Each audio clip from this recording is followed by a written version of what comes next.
ദൈവതിരുനാമത്തിന് മഹത്വം ഉണ്ടായിരിക്കട്ടെ. ഇന്നെനിക്ക് ഈ അൾത്താരെ കയറി നിൽക്കുവാനും എൻ്റെ സാക്ഷ്യങ്ങൾ പറയുവാനും അനുഗ്രഹിച്ച എൻ്റെ ഈശോയ്ക്കും എൻ്റെ ദൈവമാതാവിനും എൻ്റെ ജീവനും ജീവിതവും സമർപ്പിക്കുന്നു. ആദ്യം തന്നെ ഞാൻ ഓൺലൈനായിട്ട് ആദ്യം ഉടമ്പടി എടുത്തത് നവംബർ 2023 അതും ഞാൻ എൻ്റെ ഈ കൃപാസനത്തെക്കുറിച്ച് അറിയുന്നത് ഞാൻ എൻ്റെ കസിൻ സിസ്റ്റർ പറഞ്ഞാണ്. അങ്ങനെ നവംബർ 2023 ഞാൻ ഓൺലൈനായിട്ട് ഉടമ്പടി എടുത്തു. അങ്ങനെ ഞാൻ അതിനകത്ത് എൻ്റെ ഒരു നിയോഗം സമർപ്പിച്ചു. എനിക്ക് നല്ല സാലറിയോട് കൂടി കുറച്ച് അവേഴ്സ് കൂടി ഒരു ജോലി തന്ന് അനുഗ്രഹിക്കണമെന്ന് ഞാൻ എൻ്റെ ദൈവമാതാവിൻ്റെ അടുത്ത് സമർപ്പിച്ചു. അങ്ങനെ എൻ്റെ ഫ്രണ്ട് വർക്ക് ചെയ്യുന്ന ഓഫീസിൽ ഒരു വേക്കൻസി ഉണ്ടെന്ന് അറിയുകയും ഞാൻ അവിടേക്ക് എൻ്റെ CV അയച്ചു കൊടുക്കുകയും ചെയ്തു. അങ്ങനെ ഞാൻ വെക്കേഷനായിട്ട് നാട്ടിൽ വന്ന സമയത്ത് ഞാൻ ഫെബ്രുവരി 2024 ഞാൻ തീർത്ഥാടക ഉടമ്പടി എടുത്തു. അതിലും ഞാൻ സമർപ്പിച്ചു, മാതാവിനോട് പ്രാർത്ഥിച്ചു, ഞാൻ തിരിച്ചെന്നാണോ എത്തുന്നത് അന്ന് എനിക്ക് ഒരു നല്ല ജോലി തന്ന് അനുഗ്രഹിക്കണമെന്ന് ഞാൻ മാതാവിനോട് സമർപ്പിച്ചു പ്രാർത്ഥിച്ചു. അങ്ങനെ ഞാൻ ചെന്നതിൻ്റെ തിരിച്ച് വെക്കേഷൻ കഴിഞ്ഞ് തിരിച്ച് എത്തിയതിന് പിറ്റേ ദിവസം തന്നെ ഞാൻ ആദ്യം CV അയച്ച ഓഫീസിൽ നിന്നും, അതായത് കമ്പനിയിൽ നിന്നും എനിക്ക് ഇൻ്റർവ്യൂവിന് വിളിച്ചു. അങ്ങനെ പിറ്റേ ദിവസം തന്നെ ഇൻ്റർവ്യൂവിന് ചെല്ലാൻ അവർ എൻ്റെ അടുത്ത് പറയുകയും ചെയ്തു. അങ്ങനെ ഞാൻ ദൈവമാതാവിൻ്റെ അടുത്ത് പ്രാർത്ഥിച്ച് ഈശോയോടും പരിശുദ്ധാത്മാവിനോടും പ്രാർത്ഥിച്ച് നേർച്ച വസ്തുക്കളായ ഉപ്പും തൈലവും ഉപയോഗിച്ച് ഞാൻ പ്രാർത്ഥിച്ചു. എനിക്ക് അവർ പറയുന്നത് മനസ്സിലാവുകയും ഞാൻ പറയുന്നത് അവർക്ക് മനസ്സിലാവുകയും ചെയ്യണമേ എന്ന് സമർപ്പിച്ച് പ്രാർത്ഥിച്ചു. അങ്ങനെ ഞാൻ ഇൻ്റർവ്യൂ അറ്റൻഡ് ചെയ്തു. വളരെ കൂളായിട്ട് ഞാൻ അവരുടെ അടുത്ത് സംസാരിച്ചു. ഞാൻ ആ ഇൻ്റർവ്യൂവിന് ഓഫീസിൽ കയറുന്നതിന് മുമ്പ് ഓഫീസിൻ്റെ ഫ്രണ്ടിൽ ഞാൻ ഒരു തൊണ്ട് ഉപ്പിട്ട് ഞാൻ മാതാവിനോട് പറഞ്ഞു, അവർ പറയണത് എനിക്ക് മനസ്സിലാവണം, ഞാൻ പറയണത് അവർക്കും മനസ്സിലാവണം, എനിക്ക് ആ ജോലി കിട്ടുകയും വേണമെന്ന് ഞാൻ സമർപ്പിച്ച് പ്രാർത്ഥിച്ചു മാതാവിൻ്റെ അടുത്ത്. അങ്ങനെ ഞാൻ വളരെ കൂളായിട്ട് ഞാൻ മാതാവിനോട് പറഞ്ഞതുപോലെ തന്നെ എനിക്ക് ആ ജോലി മാതാവ് പോസിറ്റീവായ ഒരു ആൻസർ തന്നെ എന്നെ അനുഗ്രഹിച്ചു. എന്നാലും ഞാൻ അറ്റൻഡ് ചെയ്യാൻ പോയ ഓഫീസ് ഒരു ഫർണിച്ചർ ബേസ്ഡ് ആയ UK കമ്പനിയിലാണ്. അതിൻ്റെ ബ്രാഞ്ചിലാണ് ഞാൻ ഇൻ്റർവ്യൂ അറ്റൻഡ് ചെയ്യാൻ പോയത്. അതിൻ്റെ മെയിനായിട്ടുള്ളത് UK-യിലാണ്. അവിടുത്തെ UK-യിലെ ആ സാറ് പറഞ്ഞാലാണ് എനിക്ക് ജോലി കിട്ടുകയുള്ളൂ. അങ്ങനെ ഞാൻ മാതാവിൻ്റെ അടുത്ത് തുടർച്ചയായി പ്രാർത്ഥിച്ചു. അതുപോലെ തന്നെ മാതാവിൻ്റെ പ്രാർത്ഥന കേൾക്കുകയും ചെയ്തു. ജോലിക്ക് കുറച്ച് ഡിലേ വന്നു. ഞാൻ മാതാവിൻ്റെ അടുത്ത് അത്രയും നാൾ എനിക്ക് നല്ലൊരു ജോലി തന്ന് അനുഗ്രഹിക്കണം, ഈ ജോലി തന്നെ വേണം എനിക്ക്, അങ്ങനെ പറഞ്ഞ് പ്രാർത്ഥിച്ചെങ്കിലും കുറച്ച് ഡിലേ വന്നപ്പോൾ എൻ്റെ പ്രാർത്ഥന ഞാൻ മാറ്റി. ആ UK-യിലുള്ള ആ മെയിനായിട്ടുള്ള സാറിനെ സമർപ്പിച്ച് ഞാൻ പ്രാർത്ഥിക്കുവാൻ തുടങ്ങി. അദ്ദേഹത്തിനും അദ്ദേഹത്തിൻ്റെ കുടുംബത്തിനെയും സമർപ്പിച്ച് ഞാൻ പ്രാർത്ഥിക്കുവാൻ വേണ്ടി പ്രാർത്ഥിച്ചു. അങ്ങനെ ഞാനൊരു ദിവസം ലൈറ്റ് ക്യാൻഡിൽ പ്രെയർ റിക്വസ്റ്റ് ഇട്ട് ഞാൻ മാതാവിനോട് പറഞ്ഞു, മാതാവേ എനിക്ക് പോസിറ്റീവായ ഒരു ആൻസർ എത്രയും വേഗം തരണമെന്ന് ഞാൻ പറഞ്ഞു. അങ്ങനെ മാതാവ് പിറ്റേ ദിവസം തന്നെ എനിക്ക് പോസിറ്റീവായ ഒരു ആൻസർ തന്നെ അനുഗ്രഹിച്ചു. അതിന് എൻ്റെ ഈശോയോടും പരിശുദ്ധാത്മാവിനോടും ഈശോയോടും പരിശുദ്ധ അമ്മയോടും എൻ്റെ പരിശുദ്ധാത്മാവിനോടും ഞാൻ നന്ദി രേഖപ്പെടുത്തുന്നു. അതുപോലെ തന്നെ രണ്ടാമത് പറയുകയാണെങ്കിൽ, ഞാൻ ഇവിടുന്ന് തിരിച്ചെത്തി പിറ്റേ മാസം എൻ്റെ ഹസ്ബൻഡിന്, എൻ്റെ നിയോഗത്തിലൊരു നിയോഗമായിരുന്നു എൻ്റെ ഹസ്ബൻഡിന് ഡ്രൈവിംഗ് ടെസ്റ്റ് കിട്ടണമെന്ന്. എല്ലാവർക്കും അറിയാവുന്ന പോലെ ഔട്ട് ഓഫ് ഇന്ത്യയിൽ ഒരു ഡ്രൈവിംഗ് ടെസ്റ്റ് പാസ്സാവുക എന്ന് പറഞ്ഞു കഴിഞ്ഞാൽ അത് വളരെ പാടുള്ളൊരു കാര്യമാണ്. 3 തവണ ഞാൻ ഉടമ്പടി എടുക്കുന്നതിന് മുന്നേ ഹസ്ബൻഡ് ഇൻ്റർവ്യൂ അറ്റൻഡ് ചെയ്തു. അതൊന്നും കിട്ടിയില്ല. ഞാൻ ഉടമ്പടി എടുത്തതിന് ശേഷം പിറ്റത്തെ മാസം തന്നെ മാതാവ് എൻ്റെ ഹസ്ബൻഡിന് ഒരു ഡ്രൈവിംഗ് ടെസ്റ്റ് കൊടുത്ത് പാസ്സാക്കി. ഞാൻ ഡ്രൈവിംഗ് ടെസ്റ്റിന് ഹസ്ബൻഡ് പോകുന്നതിന് മുൻപ് മാതാവിനോട് ഞാൻ പറഞ്ഞു പ്രാർത്ഥിച്ചു, ഇനിയും വിഷമിപ്പിക്കരുത്, ഈ ഡ്രൈവിംഗ് ടെസ്റ്റെങ്കിലും പാസ്സാവണം, അല്ലെങ്കിൽ ഫ്രണ്ട്സിൻ്റെ എല്ലാവരുടെയും മുന്നിൽ ഹസ്ബൻഡ് നാണം കിടുമെന്ന് ഞാൻ മാതാവിനോട് പറഞ്ഞിരുന്നു. ഹസ്ബൻഡ് ഡ്രൈവിംഗ് ടെസ്റ്റിന് പോകുന്നതിന് മുന്നേ ഞാൻ ഉപ്പും തൈലവും കൊടുത്ത് പ്രാർത്ഥിച്ചു. അതുപോലെ ഡ്രൈവിംഗ് ടെസ്റ്റിന് ചെന്നപ്പോൾ അത്രയും നാൾ പരിശീലിച്ചിരുന്ന കാറല്ല അന്ന് അവിടെ ഉണ്ടായിരുന്നത്, വേറൊരു കാറും അതുപോലെ തന്നെ അത്രയും ദിവസം പഠിപ്പിച്ചുകൊണ്ടിരുന്ന സാറുമല്ല ഉണ്ടായിരുന്നത്, വേറെ കാറും വേറെ സാറും. ഹസ്ബൻഡ് എന്നെ ഫോൺ വിളിച്ച് പറഞ്ഞു, പേടിയാവുന്നു, കിട്ടുകയില്ല എന്ന് പറഞ്ഞു. ഞാൻ പറഞ്ഞു, ഒന്നുകൊണ്ടും പേടിക്കേണ്ട, കിട്ടും, മാതാവ് അനുഗ്രഹിക്കും എന്ന് പറഞ്ഞു. ഹസ്ബൻഡ് അവിടെ ഡ്രൈവിംഗ് ടെസ്റ്റ് അറ്റൻഡ് ചെയ്തിരുന്ന സമയത്ത് ഞാൻ എൻ്റെ മാതാവിൻ്റെ മുന്നിൽ കണ്ണുനീരോടുകൂടി മുട്ടുകുത്തി നിന്ന് പ്രാർത്ഥിച്ചു, ഹസ്ബൻഡിന് ഡ്രൈവിംഗ് ടെസ്റ്റ് പാസ്സാവാൻ സാധിക്കണമെന്ന്.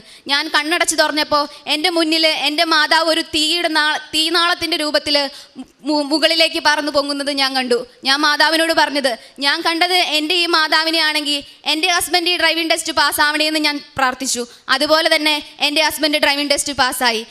എൻ്റെ ഹസ്ബൻഡിന് ഡ്രൈവിംഗ് ടെസ്റ്റ് കൊടുത്ത് അനുഗ്രഹിച്ച എൻ്റെ പരിശുദ്ധ അമ്മ മാതാവിനും എൻ്റെ ഈശോയ്ക്കും എൻ്റെ പരിശുദ്ധാത്മാവിനും ഒരുപാട് നന്ദി പറഞ്ഞുകൊള്ളുന്നു. അതുപോലെ തന്നെ ഞങ്ങൾക്ക് അവിടെ ഒരു വീട് തന്ന് അനുഗ്രഹിക്കണമെന്ന് ഞാൻ മാതാവിനോട് പറഞ്ഞു. അങ്ങനെ ഒരു വീടിനായി ഞങ്ങളൊരു ഏജൻസി സമർപ്പിച്ചു, ഒരു ഏജൻസിയെ സമീപിക്കുകയുണ്ടായി. അങ്ങനെ ഏജൻസി അന്ന് ഞങ്ങൾ പോയ ആ ദിവസം ഏജൻസി തുറന്നിട്ടേ ഇല്ല. കുറേ നേരം ഞങ്ങൾ നിന്നു, ഓഫീസ് ആ ഏജൻസി തുറന്നിട്ടില്ല. ഞാൻ എൻ്റെ കയ്യിൽ വിശുദ്ധ ഉപ്പ് കരുതിയിട്ടുണ്ടായിരുന്നു. ഞാനങ്ങനെ ഒരു തുണ്ട് ഉപ്പ് ആ ഓഫീസിന് മുന്നിലിട്ട് പ്രാർത്ഥിച്ചു. ഈ ഓഫീസ് ഒന്ന് തുറക്കണേ എന്ന് ഞാൻ സമർപ്പിച്ച് മാതാവിനോട് പ്രാർത്ഥിക്കുകയുണ്ടായി. എന്നിട്ടും ഒരു 2 മിനിറ്റ് കഴിഞ്ഞപ്പോൾ ഞങ്ങൾ പറഞ്ഞു, എന്നാ വേണ്ട, സാരമില്ല, നമുക്ക് പോവാമെന്ന് പറഞ്ഞെങ്കിലും ഞങ്ങൾ പോവാൻ തുടങ്ങിയപ്പോൾ തന്നെ ആ ഓഫീസ് ഓപ്പൺ ആക്കുകയുണ്ടായി. അങ്ങനെ ഞങ്ങളോട് പറഞ്ഞു, ഞാൻ അതിനു മുന്നേ മാതാവിൻ്റെ അടുത്ത് ഒരു ഡേറ്റ് ഇട്ട് പ്രാർത്ഥിക്കുകയുണ്ടായി. 15 എന്നുള്ളൊരു ഡേറ്റിന് മാതാവ് നല്ലൊരു വീട് തന്ന് ഞങ്ങൾക്ക് അനുഗ്രഹിക്കണമെന്ന് പറയുകയുണ്ടായി. അങ്ങനെ മാതാവ് 15 എന്നുള്ളൊരു ഡേറ്റിന് ഒരു ഏജൻസിയിൽ ഒരു വീട് തന്ന് 15 എന്നുള്ളൊരു ഡേറ്റിന് എഗ്രിമെൻ്റ് എഴുതാമെന്ന് പറയുകയുണ്ടായി. അങ്ങനെ എഗ്രിമെൻ്റ് എഴുതാമെന്ന് പറയുകയുണ്ടായെങ്കിലും എൻ്റെ മനസ്സിലൊരു തോന്നൽ വന്നു, വേണ്ട, ആ വീട് വേണ്ട, വേറെ വീട് നോക്കാമെന്നൊരു തോന്നൽ വന്നു. അങ്ങനെ ഞാൻ മാതാവിൻ്റെ മുമ്പിൽ ഒരു പേപ്പർ ഇട്ട് സമർപ്പിച്ചു. എസ്സും നോയെന്നും പറഞ്ഞൊരു പേപ്പർ മടക്കി ഞാൻ മാതാവിൻ്റെ മുന്നിലിട്ടിട്ട് മാതാവിനോട് പറഞ്ഞു, മാതാവിന് എന്താണോ ഇഷ്ടം അതുപോലെ എനിക്ക് തരണം എന്ന് പറഞ്ഞു. ഞാൻ എടുത്തു, നോ എന്നാണ് വന്നത്. അതേപോലെ തന്നെ ഈ 15 എന്നുള്ളൊരു ഡേറ്റ് അതും ഞാൻ ഒരു പേപ്പറിൽ എഴുതി ഫോൾഡ് ചെയ്തിട്ട് ഞാൻ മാതാവിൻ്റെ അടുത്ത് മുന്നിൽ സമർപ്പിച്ചിട്ടുണ്ടായിരുന്നു. അങ്ങനെ 15 ഉള്ള ഡേറ്റിൽ മാതാവ് ആ വീട് എഗ്രിമെൻ്റ് ചെയ്തെന്ന് പറഞ്ഞെങ്കിലും ഞാൻ നോ എന്നുള്ളൊരു ആൻസർ കൊടുത്തേ. അപ്പോൾ ഈ പേപ്പർ അവിടെ ഞാൻ നല്ല രീതിയിൽ മടക്കി വെച്ചിരുന്ന പേപ്പറാണ്.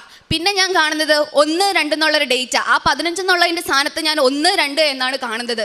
അങ്ങനെ ഞാൻ വിചാരിച്ചു, എന്നാൽ പിറ്റേ മാസം, അടുത്ത മാസം 12-ാം തീയതി മാതാവ് എനിക്കൊരു വീട് തന്ന് അനുഗ്രഹിക്കുമായിരിക്കും എന്ന് വിചാരിച്ചു.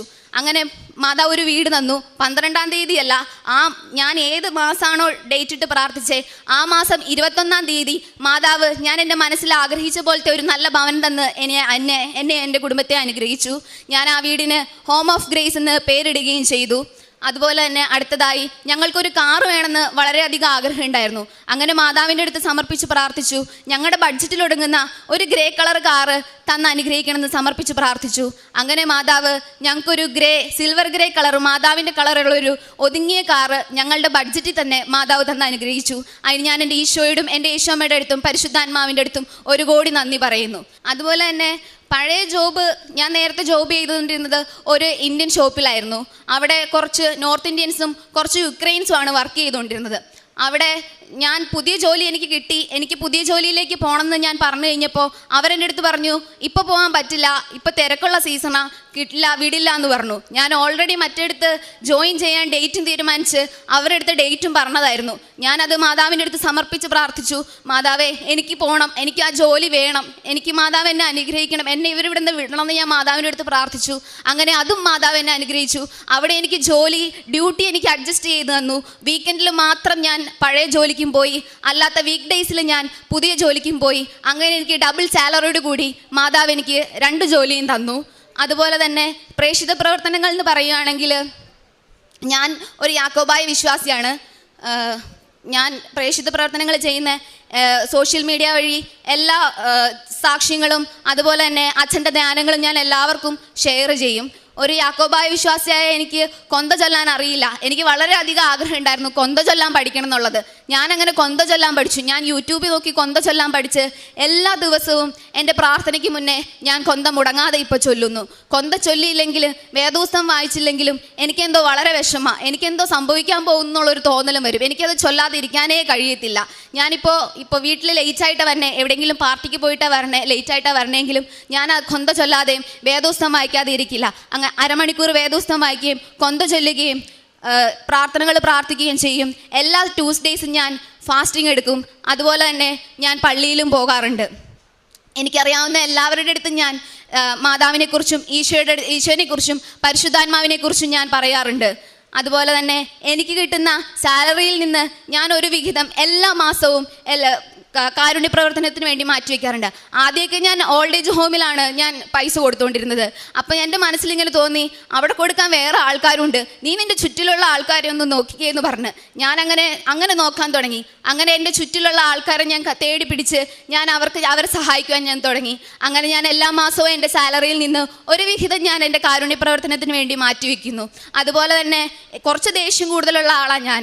എൻ്റെ ദേഷ്യം മാറ്റുകയും എനിക്ക് പ്രാർത്ഥിക്കാനുള്ള അനുഗ്രഹം തരികയും ഒരു ക്രിസ്ത്യാനിയായി ജനിച്ച ഞാൻ ഒരു ക്രിസ്ത്യാനിയായി മാറിയത് ഈ ഉടമ്പടിക്ക് ശേഷമാണെന്ന് ഞാൻ എവിടെ വേണമെങ്കിലും പറയും. അത്രയ്ക്ക് അനുഗ്രഹങ്ങളാണ് എനിക്ക് എൻ്റെ ഈശോയും എൻ്റെ ഈശോമ്മയും പരിശുദ്ധാത്മാവും തന്നത്. എന്നും പ്രാർത്ഥിക്കുവാനും കൊന്ത ചൊല്ലുവാനും മറ്റുള്ളവരെ സ്നേഹിക്കുവാനും സഹായിക്കുവാനും കാരുണ്യ പ്രവർത്തനങ്ങളും പ്രേക്ഷിത പ്രവർത്തനങ്ങളും ചെയ്യാൻ അനുഗ്രഹം തന്ന എൻ്റെ ഈശോയ്ക്കും എൻ്റെ പരിശുദ്ധാത്മാവിനും എൻ്റെ കുടുംബത്തിൻ്റെയും പേരിൽ ഞാൻ